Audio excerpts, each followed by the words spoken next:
Welcome, today you've heard of me, Motorola Moto G22, and I'll show you how to hide developer options on that device.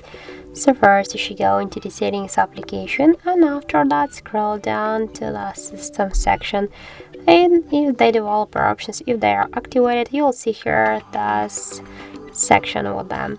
Just click here once, and now just to turn off the developer options or just to hide them, just click here only once on the switcher, and now you can see that all of the options they are blocked.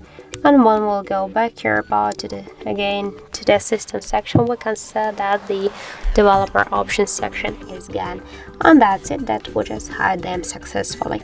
So that's it, thank you for watching, and if you found this video helpful, don't forget to leave a like, comment and to subscribe our channel.